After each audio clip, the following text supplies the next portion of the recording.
ప్రతి జిల్లాలో ప్రతి నియోజకవర్గంలో వెన్నుపోటు దినోత్సవంగా ప్రకటించి ప్రతి కాన్స్టిట్యున్సీ హెడ్ క్వార్టర్లో భారీగా ర్యాలీతో నిరసనలతో అక్కడ ఉన్న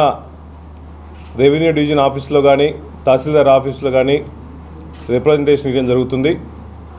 దీనికి ముఖ్యంగా చంద్రబాబు నాయుడు గారు ఎలక్షన్ల ముందు ఇచ్చిన హామీలని సూపర్ 6 కానీ ఏ హామీ లేకుండా ఎలక్షన్ల ముందు మాత్రం మొత్తం మైకుల ముందు ఊదరగొట్టి ఈ రాష్ట్రాన్ని నేను అభివృద్ధి పదాలు నడిపిస్తానని చెప్పేసి జగన్మోహన్ గారి కన్నా ఎక్కువ హామీలు ఇస్తానని చెప్పేసి కళ్ళబోలు మాటలు చెప్పేసి నానా రకాలుగా ఓట్లు వేయించుకొని ఎలక్షన్లు అయిన తర్వాత నేను ఏ పథకం చేయలేను, నాకు ఆర్థిక వ్యవస్థ సరిపోవట్లేదు, ఈ రాష్ట్రాన్ని సంపద సృష్టించడం కూడా ఎలాగో తెలియట్లేదు, మీరందరూ సలహాలు ఇవ్వని పరిస్థితికి చంద్రబాబు నాయుడు గారు వచ్చారంటే ఇటువంటి హీనమైన నాయకుడిని నేను ఎప్పుడు చూడలేదు.